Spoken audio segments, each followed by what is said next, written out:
buena noche, bienvenido a su programa Acción Positiva. Hoy quiero dar la bienvenida al doctor José Luis Chea Uruela, ministro de Cultura y Deportes de Guatemala. Él es abogado y notario, diplomático de carrera y tiene una trayectoria muy reconocida en los diferentes ámbitos de la vida cultural, social y obviamente diplomática de nuestro país.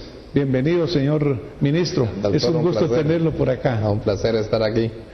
Pues mire, yo creo que tiene usted, diría yo, el privilegio, la suerte y el reto de tener a su cargo un ministerio que en realidad es tan importante para Guatemala, porque nuestro país tiene un acervo cultural muy grande, pues una tradición precolombina, colonial, etcétera, y que sin embargo a veces hay la sensación de que no se logra transmitir bien toda nuestra parte cultural, preocupación de algunos de la defensa de nuestro patrimonio, cómo lo estamos logrando hacer, y obviamente pues un ministerio que en alguna forma a veces se señala por debilidades particularmente relacionadas con situaciones presupuestarias. Correcto. Pero cuénteme cómo lo encuentra usted y cómo está realizando su labor. Bueno, en efecto, la cartera de Cultura y Deportes dentro del ámbito de todos los ministerios, pues no necesariamente es, en términos presupuestarios, la cartera más importante. Es decir, el Ministerio de Cultura y Deportes presupuestariamente es de los ministerios más relegados en términos de presupuesto. Nuestro presupuesto anual, Cultura y Deportes, está alrededor de los 445 millones de quetzales, pero de esos 445, 223 por mandato constitucional le corresponden al viceministerio de Deportes. O sea que las carteras, yo tengo 3 viceministerios: Deportes, que es el que ya me referí, y de ahí está el de Cultura y el de Patrimonio Cultural y Natural. Ambos ministerios o viceministerios manejan un presupuesto aproximado de 222 millones de quetzales, es decir, estamos hablando de entre 110 y 112 millones de quetzales cada uno, y el despacho, que es el que está a cargo de manejar los 3 viceministerios, su presupuesto es alrededor de 18 millones de quetzales. Estas cifras contrastan con el aporte real que la cultura guatemalteca le aporta al Producto Interno Bruto del país. Nosotros llevamos como ministerio 3 años en la elaboración y esperamos concluir en 2 años lo que se denomina una cuenta satélite. Lo que hace una cuenta satélite es cuantificar, en base a toda la información estadística que existe en el Banco de Guatemala, cuál es el aporte real de la cultura guatemalteca al Producto Interno Bruto. Y las cifras que llegamos en este momento nos dicen que al día de hoy la cultura guatemalteca aporta alrededor del 7.5% del Producto Interno Bruto, es decir, el aporte que la cultura nuestra le da al Producto Interno Bruto es fundamental y no tiene correlación con lo que recibimos presupuestariamente. En el caso particular nuestro, pues el 95% del presupuesto está destinado a gastos de funcionamiento. No es un problema serio para que trabajemos, porque no se trata de pedir más dinero para contratar más gente.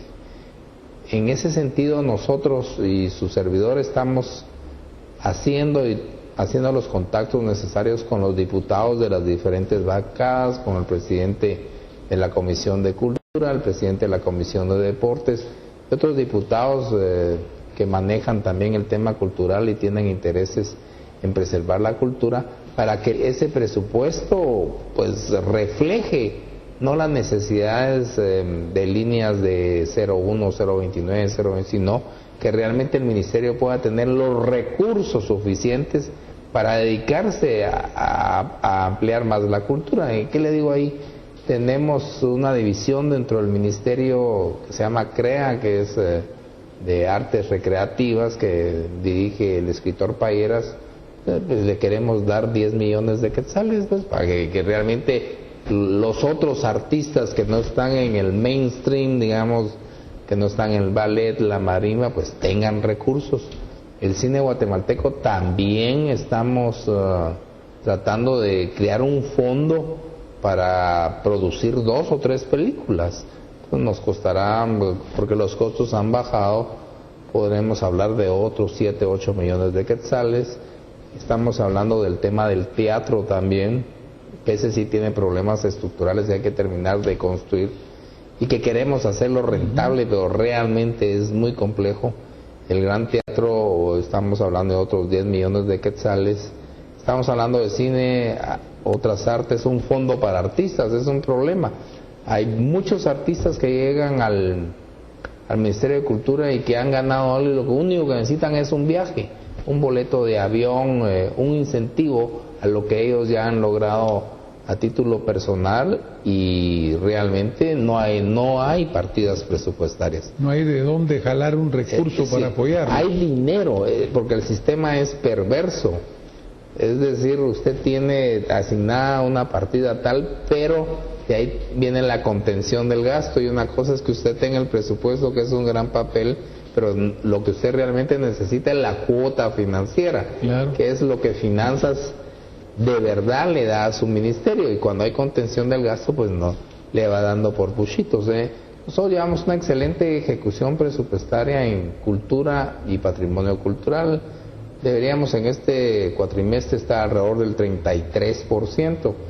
Ahorita estamos en ejecución del 22%. Deportes sí está mucho más bajo, pero es por la propia dinámica del viceministerio que explica esta lógica. Nadie quiere arriesgarse a hacer obras si no lo hace en la forma correcta, y esto lleva obviamente tiempo. Pero concluyendo en esta área, te diría que somos la cenicienta de los ministerios, cuando en realidad la mayor riqueza de este país es la cultura, nuestro patrimonio, como muy bien lo mencionó usted, nuestro acervo cultural prehispánico, la riqueza colonial y barroca que tenemos, y la enorme creatividad del arte contemporáneo. Nosotros tenemos, y lo ven ustedes en el sitio del ministerio, todos los días tenemos una actividad cultural, 2, 3 actividades culturales. Tenemos un ejército de promotores culturales en el interior del país, tenemos gente que tiene nuevas formas de expresión cultural, tanto en la música, en el teatro, en el interior del país. Es decir, hay cultura y se mueve, pero la cultura no es noticia. Nuestros artistas, tenemos excelentes artistas en Guatemala. Obviamente me llamó mucho la atención esto que usted menciona, dentro de todas las cosas interesantes que nos ha contado, la parte esta de los promotores culturales que usted me acaba de mencionar. ¿Qué función tienen estos promotores culturales? Bueno, nosotros tenemos 9 conservatorios en el interior del país y 60 escuelas, digamos, o delegaciones del ministerio. Cada una funciona de distinta manera, porque una las financian las alcaldías, otra las diputaciones, ahí están.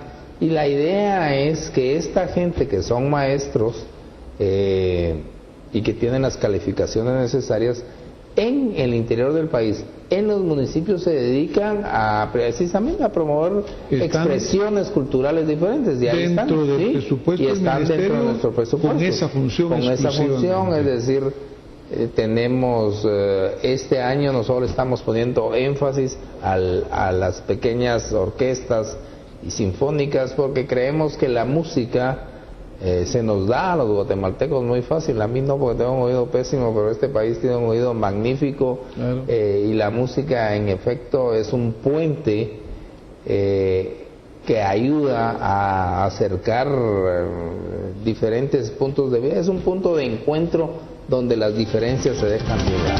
Que la música se nos da a los guatemaltecos muy fácil. A mí no, porque tengo un oído pésimo, pero este país tiene un oído magnífico. Claro. Y la música en efecto es un puente que ayuda a acercar diferentes puntos de vista. Es un punto de encuentro donde las diferencias se dejan de un lado.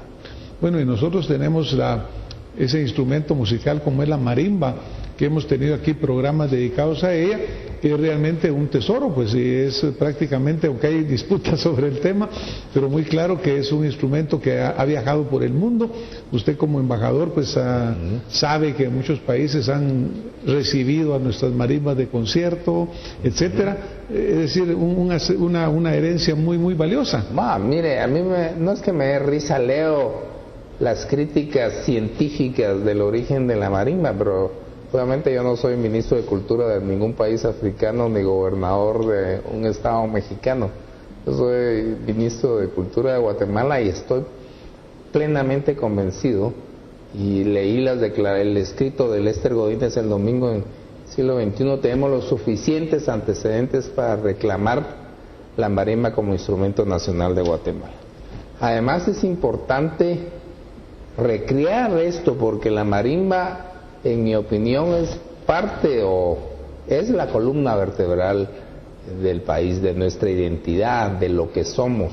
Un país que no tiene identidad no puede reconocerse como país, es incapaz de expresar su interés nacional y es muy disperso. Entonces, claro, ahora yo escucho que siempre ha habido que los primeros acordes eran en abria, en efecto, hay en todos lados, pero es Guatemala la que con sus construcciones desde la colonia acá ha hecho que ese instrumento sea nacional, y yo pienso que la marimba es historia y también identidad, pero más que todo tiene que ser un legado.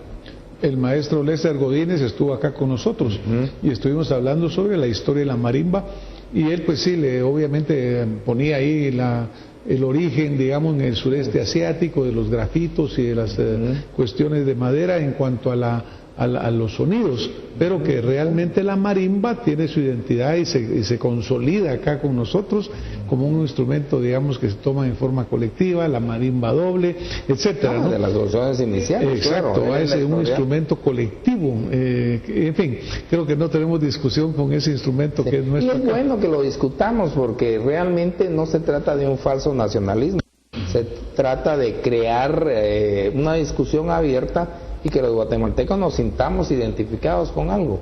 Bueno, pero hay que ser nacionalistas en el sentido señor ministro, porque realmente es nuestra. Ahora, por ejemplo, usted ha mencionado el Ministerio de Cultura y Deporte. Obviamente también surgen un poco las inquietudes en las diferentes gentes con que hemos platicado de si sería conveniente o no separar el Ministerio en Cultura y un Ministerio de Deporte. De acuerdo a los datos que usted nos decía, básicamente el 50% del presupuesto actual de 445 millones van para la parte del deporte.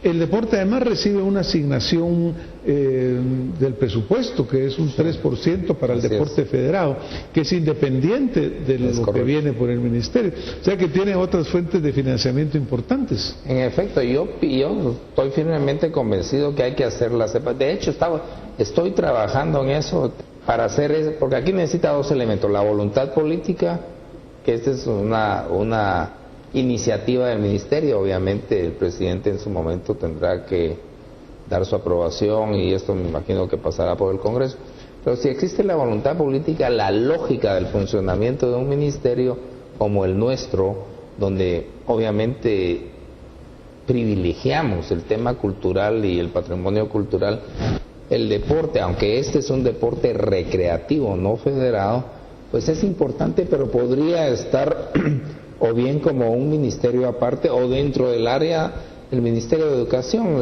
Recientemente acaba de haber una reunión de ministros para tocar el tema de deporte, y todos, con excepción de Guatemala, tienen y están estructurados dentro de su propio ministerio. No tiene lógica, tenía lógica en el momento que se creó, probablemente el concepto de recreación y la globalidad incidieron en que se fuera planteado así, pero tal y como se da ahora, y sobre todo con la politización del deporte en regímenes anteriores, lo más lógico es que nosotros caminemos como un Ministerio de Cultura y de Patrimonio Cultural y Natural, y que Deportes vea su propia estructura. Aparte que tiene fondos suficientes o puede conseguir fondos a través de algún tipo de patrocinio, etcétera, que muchas veces apoyan a los deportes en general, ¿verdad? Es correcto, sí. Y entonces, pues dejar no dejar, pero permitir, digamos, una mayor inversión en eso que, como usted dice, sí, es nuestro principal jalón. Porque a Guatemala la gente viene no por sus playas, viene por su historia, por sus ruinas, ¿sí? por toda la belleza natural, pues, ¿no? El colorido de nuestra cultura, que aporta, como usted dice, tan importante a los ingresos de nuestro Producto Interno Bruto. Así es. Y fortalecer esa área. En efecto, eso queremos. Yo espero que en 3 meses tengamos una propuesta formal de desagregar. Obviamente, el riesgo que corremos es que el ministerio se quede funcionando con 220 millones, pero bueno, no debería ser así. Yo pienso, y se lo he expresado a los señores congresistas y diputados, que en la cultura ellos son nuestros mejores aliados. Digamos, una unión legislativo-ejecutivo en el tema cultural cae de su propio peso. Todos estamos conscientes que más allá de diferencias políticas partidarias que existen, que son normales, que se dan, deberíamos unificar esfuerzos en el área cultural. Hemos creado una relación profesional con los diputados que tienen interés en los temas. Tenemos un equipo de abogados que trabaja de cerca con el Congreso para que los proyectos que tienen un componente cultural avancen dentro de la agenda del Congreso con nuestro apoyo institucional. O sea que en ese sentido me siento muy cómodo, me siento muy contento. Coincidimos mucho con los diputados, con el presidente de la Comisión de la Cultura, con muchos diputados, por cierto, de Antigua, Guatemala, muy celosos de su patrimonio, que así tiene que ser, y con los cuales podemos trabajar en conjunto. Ya que me siento cómodo en ese sentido.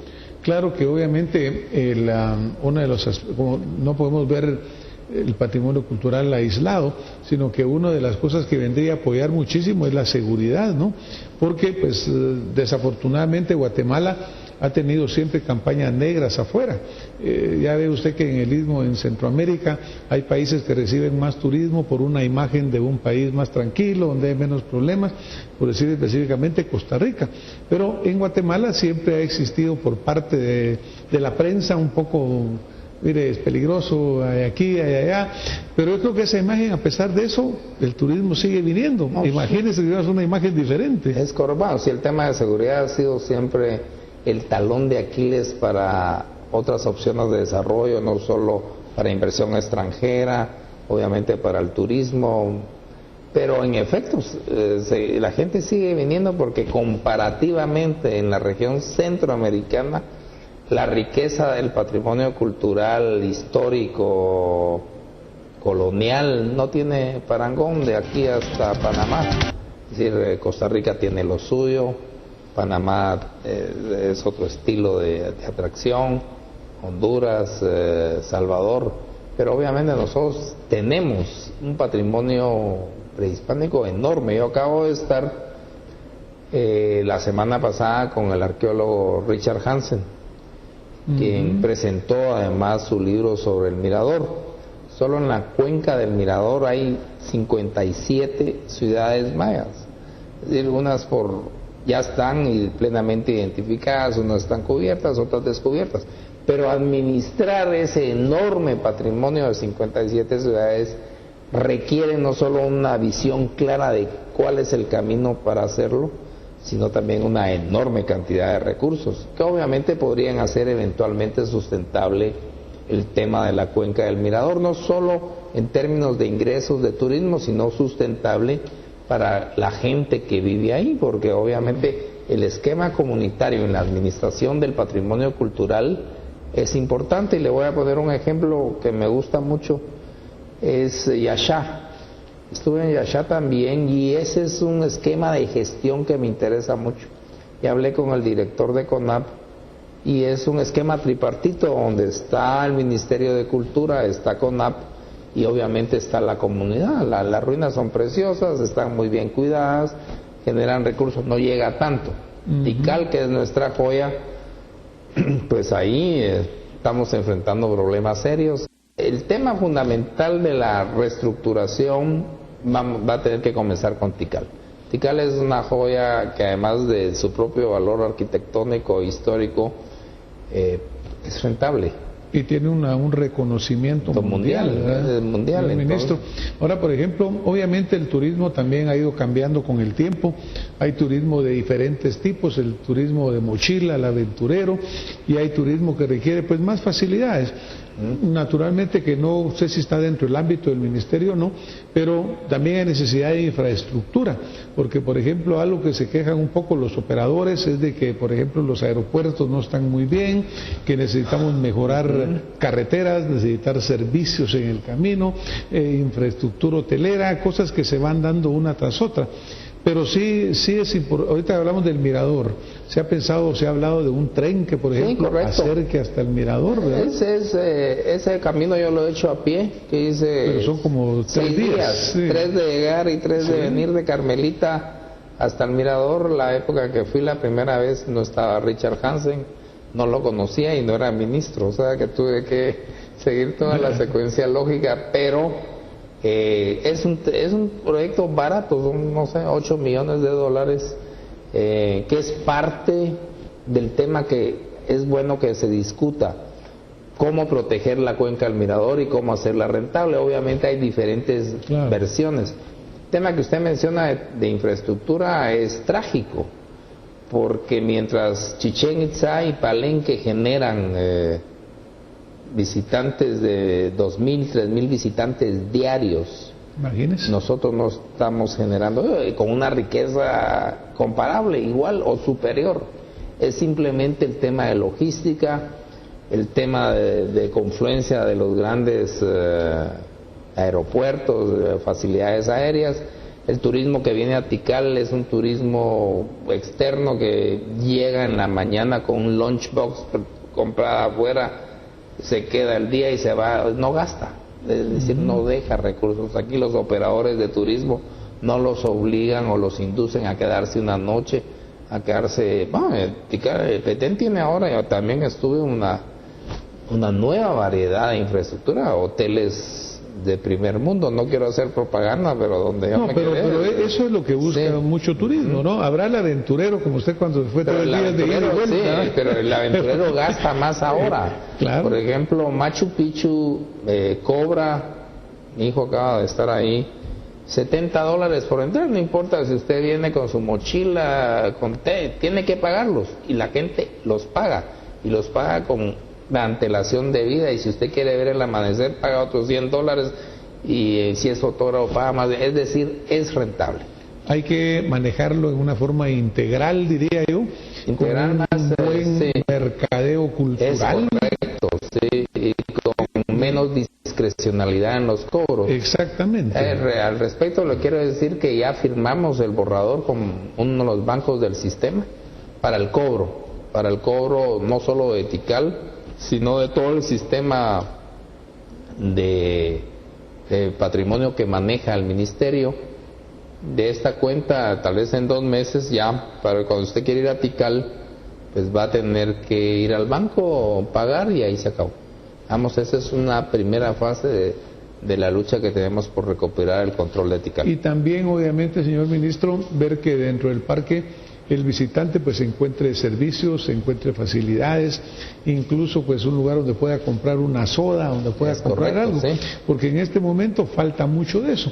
Y acuérdese que esa es otra fuente de ingresos, otro atractivo, ¿verdad? Así es. Probablemente no se quedan a dormir allá porque no saben de la existencia de los hoteles, porque los operadores no se lo mencionan, pero sí el turismo ya busca más comodidades, busca tener como valores agregados a su visita, ¿no? Claro. Las ruinas son impresionantes, las pirámides son impresionantes. Pero ahí pueden regresar a la Isla de Flores. La Isla de Flores tiene ahora una serie de pequeños hoteles, y ese muelle de la Isla de Flores es impresionante, tiene una vida nocturna fabulosa, hay restaurantes familiares, hay discotecas, hay barcos que lo llevan a los hoteles, es decir, cambió muchísimo. Y aquí tenemos más, ¿verdad? Porque pues también tenemos Quiriguá, que es muy lindo, muy impresionante y tiene tanta historia. Misco Viejo, que está tan cerca de la ciudad capital. El mismo área de Caminal Cuyú, que se han hecho muchos descubrimientos importantes. Misco Viejo está bastante bien cuidado. El tema es que lo bien cuidado no atrae, entonces no llegan. No llegan porque no saben, no conocen, no se promueve. porque como dice usted, no solo es diferente en sí el estilo de construcción, sino que está muy bien cuidado. Pero si no se promociona, la gente no sabe realmente qué está ahí. De promoción, en efecto. ¿Sí? Pero, en fin, yo creo que Guatemala tiene grandes oportunidades. Tenemos grandes artistas que necesitan un apoyo, pues, importante, diría yo, pero también tampoco tan caro, sino que es más que todo cierto tipo de apoyos. Mire, este ministerio tiene tiene que tratar con artistas, y con artistas trata desde balletistas hasta marimbistas, antropólogos, en el otro lado, arqueólogos y deportistas, es decir, el mundo social que usted ve como ministro es muy variado y enorme. Pero en efecto, creo que hay que comenzar, pero el reto más importante es hacer conciencia del valor que tiene nuestra cultura, del enorme valor histórico, de la enorme capacidad que tiene la cultura para unificar, del legado que representa para el país, que es lo más importante para nuestros hijos, para nuestros nietos. Un mundo donde la cultura express tiende a reinar y donde la imagen y el sonido han sustituido a la palabra escrita, es un deber y una obligación preservar nuestra cultura. Pensemos, señor ministro, que mañana usted va al Congreso y le aumentan al 100% su presupuesto. Sí. ¿Qué haría usted con acciones concretas? Lo vamos a dedicar a esas actividades que le mencionaba. Cine, nuevo cine, tenemos muy buenos cineastas, desde Jairo Bustamante hasta Elías Jiménez, en fin, la nueva generación de cineastas, también a las nuevas expresiones de arte, y lo dedicaría también a promover la cultura y el arte en el interior del país. Cine, reforzar el Teatro Nacional, la Escuela de Danza, Bellas Artes, tenemos. Pero en la lugar Sinfónica de Nacional, la Sinfónica que tiene excelentes músicos, ¿verdad? Sí, tenemos de todo. La Sinfónica tiene presupuesto, lo que necesita es más espacio. Y artistas, pues, tenemos de nivel mundial ahora, ¿no? Pero entiendo que, por ejemplo, la Sinfónica, no sé, en cuanto a sus equipos, a sus instrumentos, ¿están ellos bien? ¿Tienen presupuesto suficiente?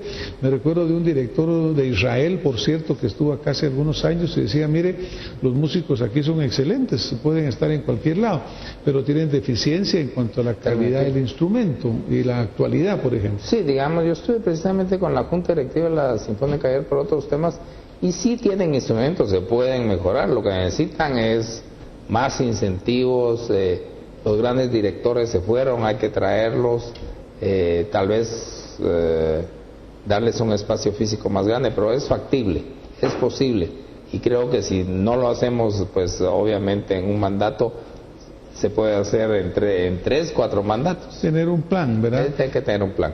Señor ministro, tenemos 30 segundos para que usted le deje a nuestra audiencia un mensaje que usted quisiera darles. Pues creo que el mensaje es que debemos hacer y poner el acento en nuestra cultura, no solo como identidad, sino, como ya lo dije, como legado. Es un legado que no tiene comparación en América Central y es de nuestros hijos y de nuestros nietos. Muchísimas gracias, señor ministro. Pues a ustedes que nos han estado acompañando esta noche, realmente yo creo que esto que menciona el señor ministro de la identidad, del orgullo de esta cultura que tenemos, la debemos que vivir, tenemos que hacerlo una realidad, apoyar a nuestros artistas en general y obviamente que Guatemala pueda trascender más allá y ser un digno anfitrión no solo de los visitantes, sino que de la humanidad en sí, de la historia.